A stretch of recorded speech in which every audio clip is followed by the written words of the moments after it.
오늘 살펴볼 말씀은 사도행전 5장 33절부터 42절 말씀입니다. 사도행전 5장 33절부터 42절까지 말씀입니다.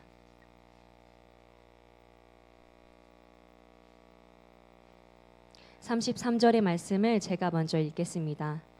그들이 듣고 크게 노하여 사도들을 없이 하고자 할세 바리새인 가말리엘은 율법 교사로 모든 백성에게 존경을 받는 자라 공회 중에 일어나 명하여 사도들을 잠깐 밖에 나가게 하고 말하되 이스라엘 사람들아 너희가 이 사람들에게 대하여 어떻게 하려는지 조심하라.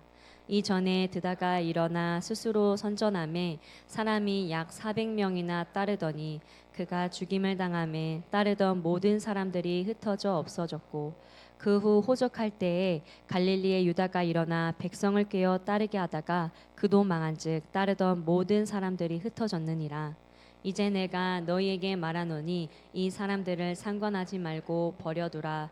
이 사상과 이 소행이 사람으로부터 났으며 무너질 것이요 만일 하나님께로부터 났으면 너희가 그들을 무너뜨릴 수 없겠고 도리어 하나님을 대적하는 자가 될까 하노라 하니 그들이 옳게 여겨 사도들을 불러들여 채찍질하며 예수의 이름으로 말하는 것을 금하고 놓으니 사도들은 그 이름을 위하여 능욕받는 일에 합당한 자로 여기심을 기뻐하면서 공회 앞을 떠나니라. 같이 읽겠습니다. 그들이 날마다 성전에 있든지 집에 있든지 예수는 그리스도라고 가르치기와 전도하기를 그치지 아니하니라. 아멘. 능욕 받음을 기뻐할 이유라는 제목으로 목사님 말씀 전하시겠습니다.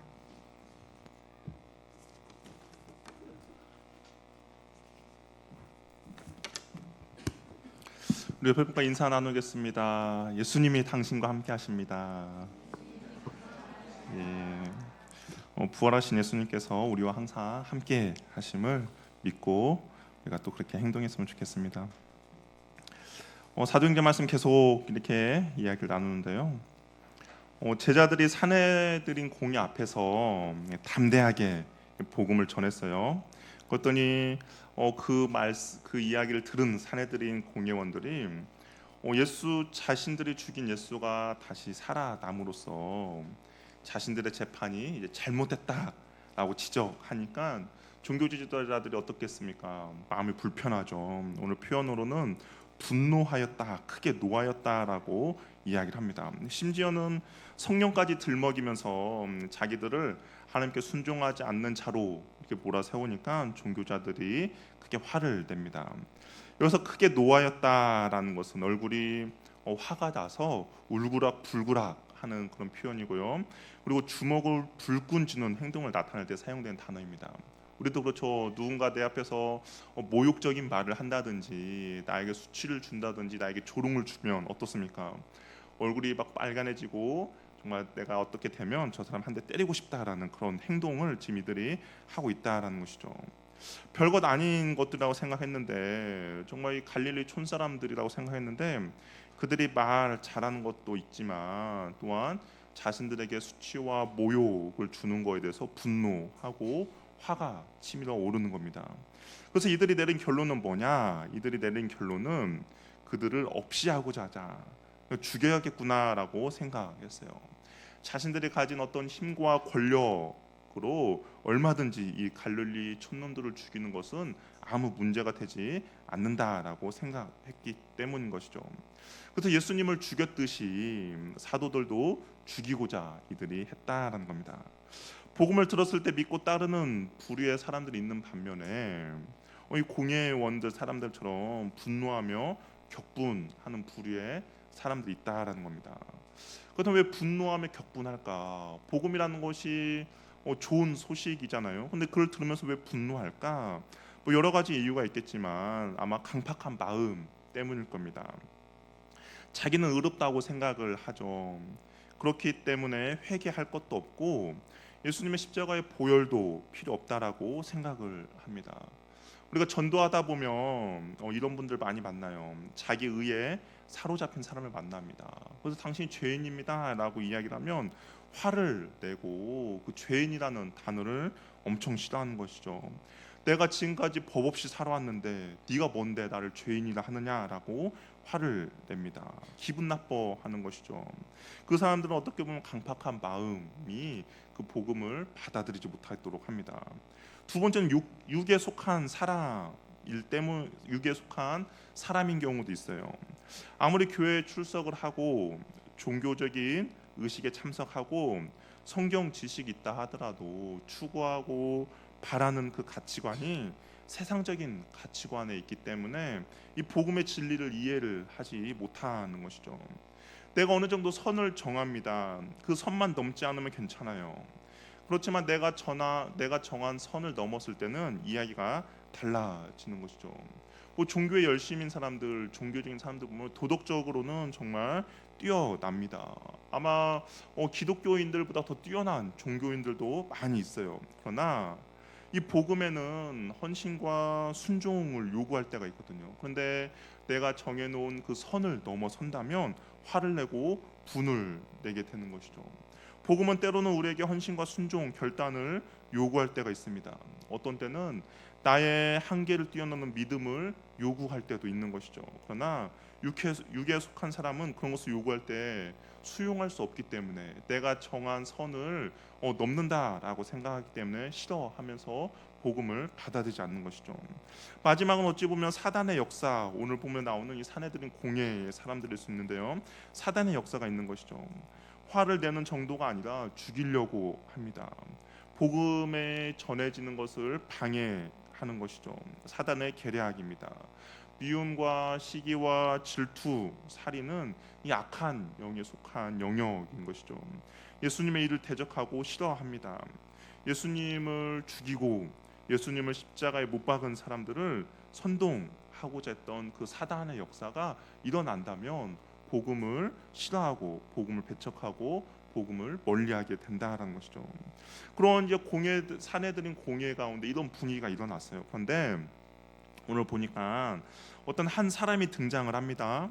우리 34절에 보니까 가말리엘이라고 이야기해요. 어떻습니까? 가말리엘이라는 이름이 낯설지는 않습니다. 그렇죠. 사도 바울의 스승이 바로 가말리엘이기 때문인 것이죠. 사도행전을 보면 사도 바울이 자신의 간증을 몇 번 이야기를 했어요. 그런데 그때 이야기할 때 자신이 얼마나 율법에 충성된 자인지, 자신이 얼마나 율법 가운데 순종한 사람인지를 이야기를 하면서 등장한 이름이 있는데 그 사람이 바로 가말리엘입니다. 바울 자신이 가말리엘 문화생이었음을 간증을 하면서 밝혔고, 우리는 그래서 이 가말리엘이라는 이름이 전혀 낯설지가 않는다라는 것이죠. 아니나 다를까 이 가말리엘은 보니까 율법 교사라고 이야기를 하고 있습니다. 그러니까 당시에 사람들에게 말씀을 가장 잘 가르치는 사람이었죠. 그러다 보니까 어떻습니까? 모든 사람에게 존경을 받는 사람입니다. 어떤 문서를 보니까 가말리엘이 죽었을 때 사람들은 율법의 영광이 사라졌다, 율법의 순결과 그 절제도 죽었다라고 슬퍼하는 사람들이 있었다라고 이야기합니다. 가말리엘은 어떤 지혜만 뛰어날 뿐 아니라 그의 성품도 뛰어난 사람인 것이죠. 우리가 다 그렇지 않습니까? 어떤 지혜만 뛰어난다고 해서 사람들에게 존경받지 않아요. 지혜가 뛰어나지만 성품이 그 지혜를 따라가지 못할 때 사람은 존경하지 않습니다. 그런데 이 가말리엘은 지혜도 뛰어나고 성품도 뛰어났죠. 그래서 오늘 성경에 보니까 모든 백성에게 존경을 받는다라고 이야기를 하고 있습니다. 가말리엘이 공예가 몹시 흥분되어 있는 상황에서 일어나서 이야기를 해요. 그렇다고 해서 우리가 이 오늘 본문을 읽으면서 가말리엘이 사도들을 위하는 거구나, 이가 정말 사도들을 보호해주기 위해서 그렇구나라고 우리가 오해할 수 있는데, 근데 전혀 그렇진 않습니다. 가말리엘이 사도를 보호해주거나 사도를 대변해 주는 것은 아니에요. 우리가 사도 바울에게 알 수 있었듯이 가말리엘 역시 예수가 메시아다라는 것을 전혀 인정하지 않는 것이죠. 가말리엘에게서 말씀을 배운 사도 바울이 예수의 도를 쫓는 사람들을 죽이고자 했던 것처럼 이 가말리엘도 예수에 대해서 그렇게 호락호락한 사람은 아니었다라는 겁니다. 하나님은 가말리엘을 통해서 단지 하나님의 뜻과 계획을 이루어 가고 있는 것이죠. 우리가 최근에 예레미야를 묵상하면서 하나님께서 하나님의 그 막대기로 사용한 나라가 있습니다. 어떤 나라입니까? 바벨론이라는 나라죠. 뭐 바벨론이 거룩해서 하나님이 바벨론을 사용한 건 아니죠. 하나님께서 하나님의 뜻과 계획을 이루는데 그냥 바벨론이 적당하기 때문에 바벨론이라는 나라를 하나님의 도구로 사용하신 겁니다. 어떤 이는 하나님 앞에서 정말 거룩한 도구로 사용되어지는 반면에 어떤 사람은 하나님 앞에 악한 도구로도 사용되어질 수 있다라는 것이죠. 저 여러분 악한 도구가 아니라 정말 하나님 앞에 귀하고 거룩한 도구로 사용되어지길 바랍니다. 어찌 보니 가말리엘도 하나님 앞에서 하나님을 믿지 않는 그런 예수 부활하신 예수를 믿지 않는 사람이었지만 그럼에도 하나님의 도구로 사용되어지고 있는 것이죠. 가말리엘이 사도들은 잠시 나가 있으라고 이야기합니다. 그러면서 공예 이런 말을 해요. 우리 35절 말씀 한번 같이 읽어보도록 하겠습니다. 시작.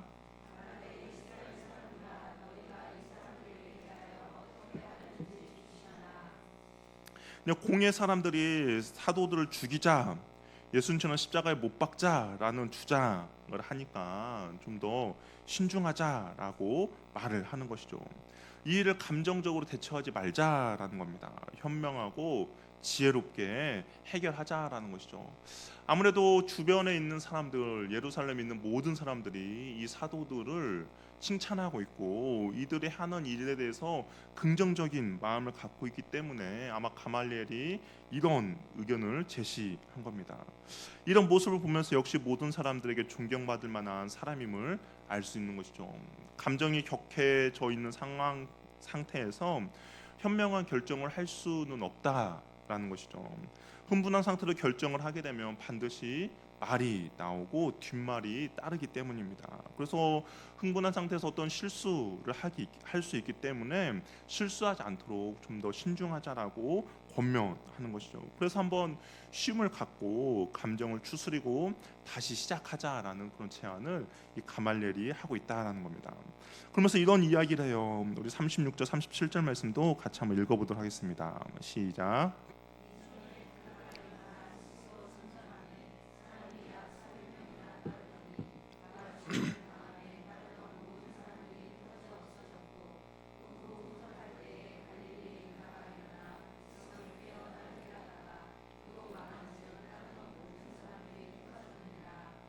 가말레이 역사적인 어떤 선례를 가지고 와서 한번 잘 생각해 보라라고 이야기합니다. 그 많은 사람들이 따랐던 운동이 여러 번 있었으나 실패로 끝났음을 다시 한번 상기시켜 주는 것이죠. 첫 번째 예로 든 사람이 드다라는 사람입니다. 이 드다라는 사람을 보니까 많은 사람들이 약 400명이 드다를 따랐어요. 왜 당시에 사람들이 드다를 많이 따랐는가라고 했을 때 이 드다라는 사람이 자신이 요단강을 갈라지게 해보겠다라고 이야기했던 사람입니다. 그러니까 하나님께서 여호수아처럼 나에게 능력을 주셨기 때문에 내가 이 요단강을 가르고 우리가 새로운 나라 이 갈릴리를 정복하자라고 하면서 많은 사람들이 드다를 따라왔습니다. 그러다가 이 드다가 어떻게 됐냐? 로마에 의해서 참수를 당하게 돼요. 그러다 보니까 드다를 따르던 모든 사람들이 다 흩어졌죠. 자신들 믿고 따르던 리더가 사라지니까 당연히 흩어집니다.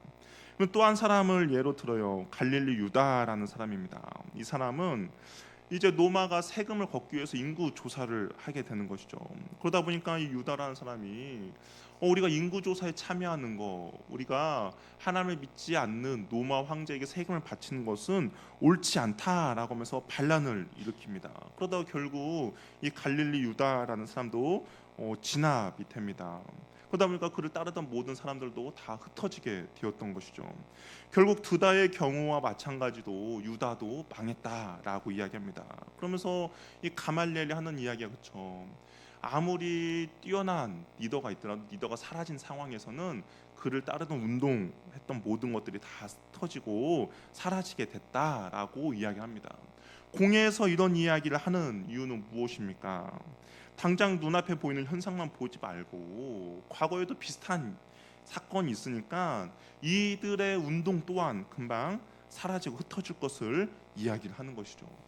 이들이 처음 일어날 당시 내세운 명분과 리더십에 많은 사람들이 매료가 되어 수많은 추종자들이 있었지만 리더가 죽고 나니까 결국 흩어지고 결국엔 그 운동들이 사그라진 것처럼 이들 또한 그렇게 될 것이다라고 이야기를 하고 있습니다. 굳이 없어질 거에 대해서 나서지 말고 가만히 두라는 것이죠. 가말리엘이 생각할 때 왜 이런 이야기를 했겠습니까? 이런 이야기를 한 것은 뻔하죠. 그들의 리더인 예수가 죽었기 때문에 지금 이들이 하는 운동도 금방 사그러들 것이다 라고 이야기를 하고 있습니다. 그러면서 가말리엘은 혹시의 가능성을 염두에 두고 있어요. 39절 말씀도 우리 한번 같이 읽어보도록 하겠습니다. 39절 읽어볼게요. 시작.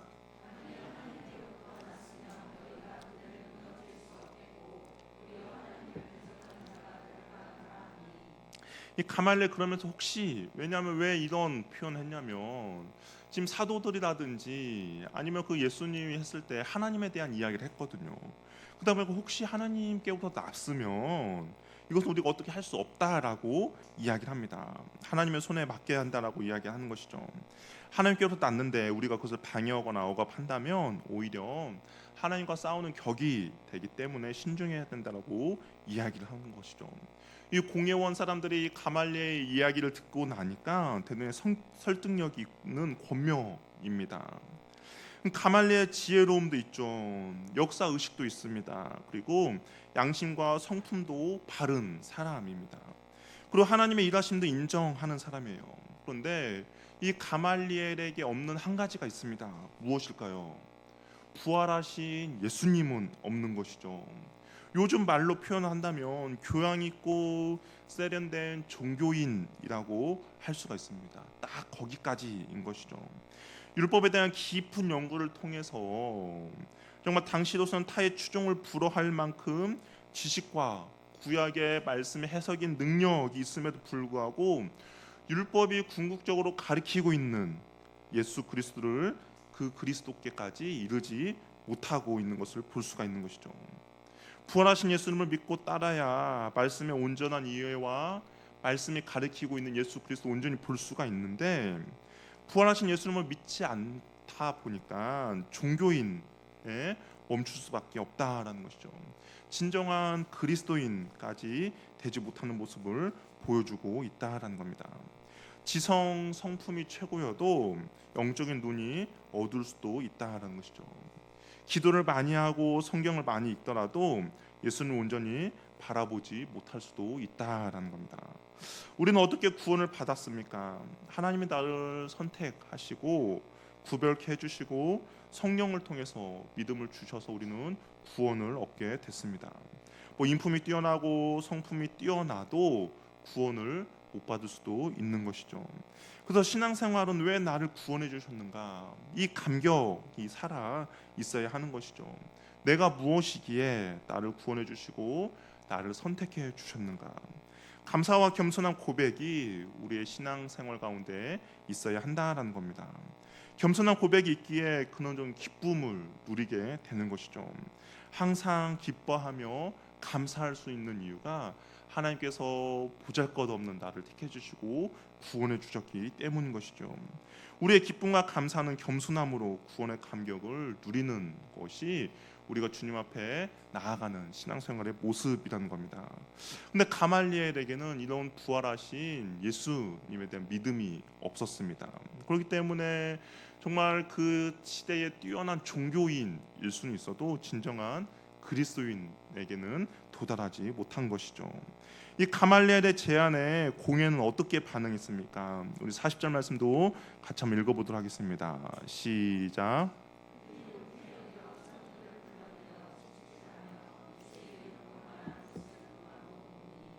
그들은 사도들을 죽이고자 했는데 이 가말리엘이 제안을 받아들여서 어떻게 하겠냐? 석방하기로 합니다. 하지만 그냥 보내진 않아요. 이미 범한 일에 대해서는 매로 다스리게 합니다. 아마 자신들 기분 나쁘게 했다라는 것이죠. 유대인 전통대로 채찍으로 39대 그러니까 40의 가만매를 때리고 석방을 시켜줍니다. 아마 살갗이 벗겨지고 피가 튀는 잔인한 매질인 것이죠. 당시의 채찍에는 뭐 나비라든지 아니면 동물의 뼈 조각들이 달려 있습니다. 그래서 그걸 맞으면 어쩔 수 없이 가죽이 벗겨지고 피가 튀는 그런 잔인한 매질인 것이죠. 종교 지지자들이 자신들의 모욕, 수치를 벗어나기 위해서 이런 폭력을 가한 것입니다. 그러면 이런 폭력을 가했다라는 것은 정말 하나님의 영이 아닌 세상의 영에 사로잡혀 있음을 보여주는 것이죠. 더 이상 복음 전파를 막고자 하는 그들의 열심을 볼 수 있다라는 겁니다. 그러면서 예수의 이름으로 말하지도 말라는 위협을 이 사도들이 받게 됩니다. 그런데 사도들의 반응이 되게 다릅니다. 분명히 채찍질하고 놓아주고 위협도 하고 협박도 하면 아마 거기에 대해서 기꺼이 따라야 되는데 사도들의 반응은 어떻습니까? 41절 말씀 우리 한번 읽어볼게요. 시작.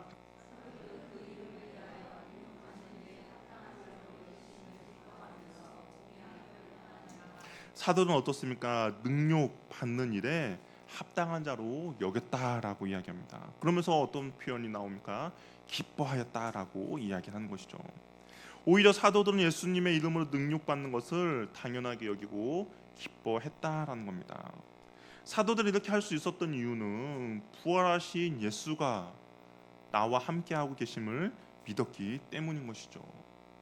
내가 드디어 예수님의 제자로서 이 땅 가운데 인정받고 있다라고 생각이 들었기 때문인 것입니다. 예수님께서 말씀하셨죠. 세상이 너희를 미워할 것이다라고 이야기합니다. 그 세상이 미워하는 이유는 다른 것이 아니에요. 너희들이 나의 제자이기 때문이다라고 말씀하셨습니다. 그렇기 때문에 이 사도들은 드디어 세상이 우리를 예수의 진정한 제자로 인정하고 있구나라는 것들을 이 제자들이 알게 되니까 그 능력받는 것을 합당하게 여기고 기뻐한다라는 것이죠. 또한 부활하신 예수가 이들 부활하신 예수가 함께함을 믿었기 때문에 우리의 삶이 이 땅이 마지막이 아니고 이 땅에서만 이루어지는 것이 아님을 알기 때문에 그들은 기뻐했다라는 겁니다. 당연히 이 땅이 마지막이다. 정말 우리의 죽음이 이 땅에서 마지막이고 더 이상의 삶이 없다라고 생각한다면 당연히 부귀 영화를 추구하며 세상적인 가치관을 쫓는 것은 당연합니다. 이 땅을 살아가면서 좀 더 편안하고 안락한 삶을 사는 것, 그것이 당연하죠. 이 땅이 마지막이다라고 한다면. 그러나 부활하신 예수님을 믿고 따른다는 것은 이 세상이 마지막이 아니다. 이 이후에 또 다른 영생의 삶이 있음을 우리가 알기 때문에 그 예수님으로 인해서 당하는 핍박과 고난과 능욕을 기꺼이 참고 견디며 인내할 수가 있다라는 겁니다. 오히려 기쁨으로 살아가게 되는 것이죠. 이 땅이 마지막이 아니라 이 땅이 영원한 삶이 있다라는 것을 알기 때문인 것이죠. 우리 베드로전서 4장 12절 말씀 우리 같이 한번 읽어보도록 하겠습니다. 베드로전서 4장 12절 말씀입니다. 시작.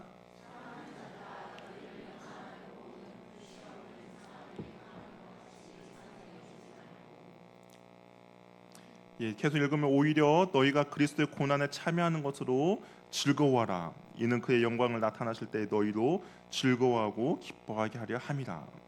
여기 보니까 세상에 오는 불시험을 이상하게 여기지 말라라고 이야기합니다. 오히려 그리스도의 고난에 참여하는 것을 즐거워하라는 것이죠. 왜냐하면 그의 영광이 나타났을 때에, 그러니까 이 세상의 삶의 끝이 아니고 우리가 주님의 영광을 볼 때, 아니면 주님의 재림하실 때 너희로 즐거워하고 기뻐한다라고 이야기를 하는 것이죠. 예수님 때문에 받는 고난의 흔적들이 있습니다. 바울도 갈라디아에서 말했죠. 내가 예수의 흔적을 갖고 있다라고 고백합니다. 이런 예수의 흔적이 어떻게 보면 몸 안에 새겨진 어떤 흔적일 수도 있겠지만 또한 우리의 마음 가운데 새겨진 흔적이죠. 우리 마음 가운데 새겨진 흔적은 내가 예수님을 믿음으로써 사람들에게 당하는 어떤 능욕입니다. 사람들에게 어떤 당하는 거절감이고요.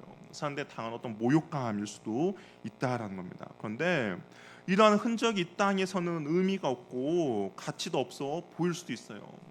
내 안에 예수의 흔적이 있다, 내 몸에 예수의 흔적이 있다라고 해서 뭐 사람들이 인정해주진 않죠. 세상 사람들은 오히려 어리석다라고 이야기합니다. 세상 사람들은 오히려 유별나다라고 이야기하죠. 세상 사람들은 오히려 멍청하다라고 이야기를 하고 있습니다. 그러나 그 흔적들이 언제 빛이 되고 그 흔적들이 언제 우리가 주님 앞에 인정을 받느냐? 주님 앞에 설 때 우리가 그 흔적들로 인하여서 인정을 받게 되고 그 흔적들 위에 영광이 된다라는 겁니다. 주님 앞에서는 그 흔적들이 하나님의 사랑의 표시인 것이죠. 그리고 하나님의 말씀의 순종의 표시라는 겁니다. 내가 이 땅을 살아가면서 주님을 얼마나 사랑했는지, 내가 이 땅을 살아가면서 주님의 말씀과 얼마나 순종했는지의 표시가 바로 예수의 흔적이라는 겁니다. 이 땅에서 내가 주님을 얼마나 사랑해서 그런 흔적을 남겼는지, 내가 이 땅에서 주님의 말씀을 얼마나 순종하며 보여주었는지가 그런 흔적이라는 것이죠. 그러기에 채찍질을 당하고 능욕을 받음에도 불구하고 이 사도들이 기뻐할 수 있었다라는 겁니다. 부활하신 주님 앞에 섰을 때 이런 것들이 내가 주님에 대한 사랑의 표시요, 내가 주님에 대한 순종하는 증명의 표시이기 때문인 것입니다. 부활하신 주님을 믿습니까? 부활하신 주님에 대한 소망이 있습니까? 그렇다면 우리도 또한 주님의 이름을 위해 능력받는 것을 두려워하는 것이 아니라 기뻐하는 은혜가 있기를 바랍니다. 그 우리 안에 있는 예수의 흔적으로 인하여서 우리가 주님의 칭찬과 위로를 받게 되기 때문인 것이죠. 야고보서 1장 12절 말씀도 우리가 한번 같이 읽어보도록 하겠습니다. 그럼 같이 읽어볼게요. 시작.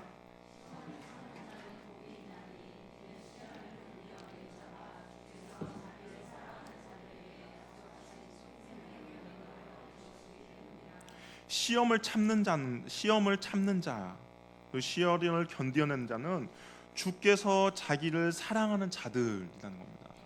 주님을 사랑하기 때문에 그런 것들을 참고 견디며 인내한 것이죠. 그런데 뭐라고 되어 있습니까? 생명의 면류관을 얻게 된 것이라고 이야기를 하고 있다라는 것이죠. 사도들은 굴욕을 당하고 매를 맞는 것이 자신들이 예수님을 사랑하는 표시였고 증인 되었음을 인정받는 표시로 여겼기 때문에 기꺼이 기뻐하며 기꺼이 그 능력을 받아들였다라는 것입니다. 그래서 이들은 공의 위협에도 불구하고 석방되는 즉시 다시 복음을 전하게 되었어요. 우리 마지막으로 42절 말씀 같이 한번 읽어보도록 하겠습니다. 시작.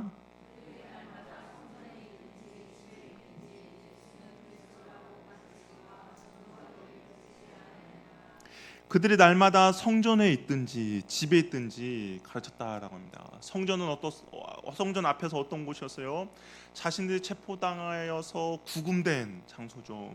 그곳에서 말씀을 전했다라고 해서 지금 채찍을 맞은 곳입니다. 그럼에도 불구하고 그 성전에서도 여전히 예수는 그리스도라고 전했다라는 것이죠. 풀려난 사도들은 즉시 다시 복음 전하는 일을 계속했다라는 겁니다. 그래서 그치지 않았다라는 것은 예수님에 관하여 말하지 말라는 그 금령을 사도들 변함없이 계속적으로 거부했다라는 것을 보여주고 있는 것이죠. 내가 우리 누구의 말을 듣는 것이 더 옳은가라고 했을 때 부활하신 예수님을 증거하는 것이 더 옳다, 살아계신 하나님의 말씀을 전하는 것이 더 옳다라고 생각했기 때문에 그 공예가 핍박하고 협박했음에도 불구하고 여전히 예수는 그리스도라는 것을 전했다라는 겁니다. 이들의 메시지는 단순했어요. 예수는 그리스도다라는 것이죠. 예수는 구원자라는 겁니다. 처음부터 끝까지 그들의 메시지는 예수님이었던 것이죠. 부활하신 예수님이 그들의 삶의 의미와 목적이었기 때문인 것입니다. 그렇게 언제 어디서나 가르치고와 전도하는 것을 그치지 않았던 것이죠. 우리 인생의 방향과 목적은 예수가 그리스도임을 고백하는 것이죠. 우리가 가말리엘처럼 말씀에 뛰어나지 못할 수도 있습니다. 우리가 가말리엘처럼 사람들 존경을 받지 못하는 어떤 최고의 종교인의 모습이 아닐 수도 있어요. 그럼에도 불구하고 우리가 예수가 그리스도다라는 것이 우리 삶의 의미와 목적이 되어야 한다라는 것이죠. 우리는 그런 삶을 살아내야 한다라는 겁니다. 이런 고백들이 날마다 부활하신 주님과 동행하는 우리의 삶의 모습이 되기를 바랍니다. 날마다 우리의 삶 가운데 넘쳐나는 은혜는, 기쁨은 부활하신 주님과 동행하는 것이죠. 그 부활하신 주님을 인하여서 기쁨과 감사가 넘쳐날 때 우리가 최고의 종교인은 될 수 없을지라도 진정한 그리스도인은 될 수 있다라는 것이죠. 인생의 방향과 목적이 부활하신 주님이 되기를 바랍니다. 이 제자 사도들이 성전에 있든지 집에 있든지 그들의 삶의 방향과 목적, 삶의 의미는 부활하신 그리스도였습니다. 우리의 삶의 의미와 목적도 부활하신 그리스도가 되기를 바랍니다. 모든 선택에 있어서, 모든 행동에 있어서, 모든 삶에 있어서 부활하신 예수 그리스도가 나와 함께 하시게 내가 오늘도 기뻐하며 감사하며 사는 것이죠. 그 부활하신 주님이 오늘도 나와 함께 하시게 내 어떤 삶과 힘듦과 고난과 역경이 있어도 인내하며 참고 견디며 나아가는 것입니다. 그런 삶을 살아가는 저와 여러분이 되기를 바랍니다. 우리 잘 일어나셔서 함께